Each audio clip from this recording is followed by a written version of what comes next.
here 1 pound of chicken. This is skinless chicken with bones. To this I'm adding half a cup of yogurt, 1 tablespoon of ginger and garlic paste, and finally about a teaspoon of garam masala powder. Give it a mix. I'm going to keep it marinated for about 30 to 40 minutes before I start cooking it. Yogurt will make this chicken nice and tender, and the garam masala will give it a little flavor. So this is well mixed now. I'm going to keep it like this for about 30 minutes, then I'll start cooking it. I have heated here about 3 tablespoons of ghee and it's hot now. To this I'm adding about 5 crushed cardamoms and a teaspoon of cumin seeds. Let the seeds splutter. Cumin seeds are done. To this I'm adding 1 teaspoon of crushed up ginger and 1 teaspoon of crushed garlic. Give it a mix, and I'm going to fry it for about 3 to 4 seconds. To this I'm adding onion paste. This is 1/4 cup of onion paste. Instead of ghee, if you want, you can use some butter, but I like the taste of ghee, so I have added here ghee. And I'm going to cook the onion till the oil starts to get separated. The onion paste is done now. You can see here oil is oozing out. Now to this I'm adding some dry spices. Keep the heat on low. I'm adding 1 teaspoon of turmeric powder,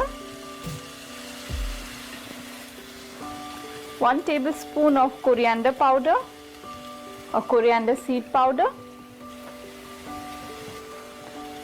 1 teaspoon of cumin seed powder, and about 2 tablespoons of Kashmiri red chili powder. You need to adjust the spiciness according to your taste. And cook the masala or the dry spices for about 2 minutes, 2 to 3 minutes. After about 2 minutes the masala is done. You can see here oil is oozing out.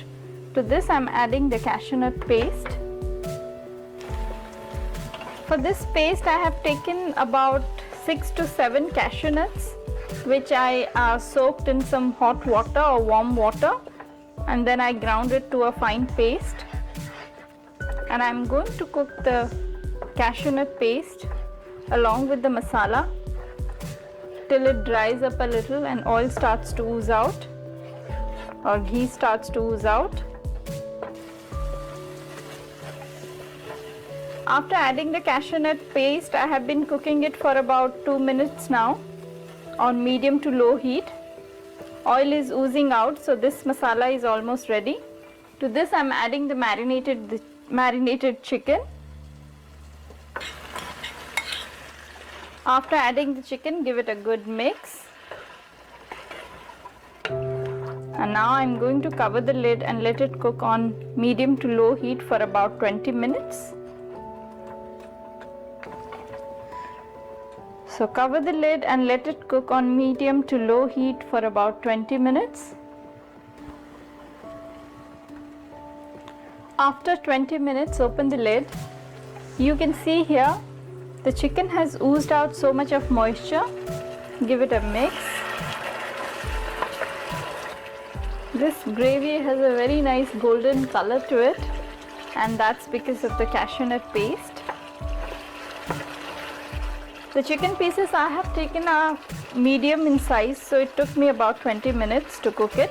But if you're taking bigger pieces of chicken, obviously you need to cook it for a longer period of time, or else if you have small chunks of chicken, then you need to cook it accordingly. Finally, to this I'm adding some salt. I haven't salted it yet, so I'm adding here about 2 tablespoons of salt, but you need to add salt according to your taste. And after adding salt, I'm going to add about 1 tablespoon of garam masala powder to it. After adding garam masala powder, I'm going to cook it for another 10 minutes covered on medium to low heat. So give it a good mix. And now cover the lid and let it cook on medium to low heat for about 10 more minutes. After 10 minutes, you can see here oil is floating on top, and this chicken is well cooked, nice and tender, and that's because of the yogurt marination. So this is done. Finally, to this I'm adding some cashew nut. I have taken here some broken pieces of cashews which I fried till it turned nice golden and brown.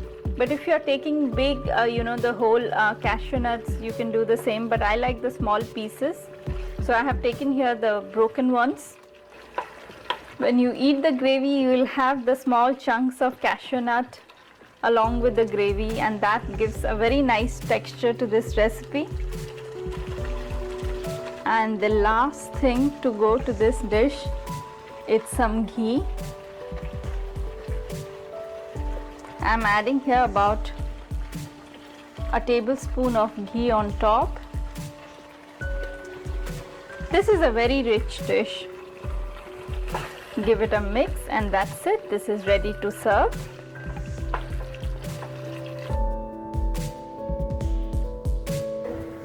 This dish has a very creamy and very rich and delicious gravy.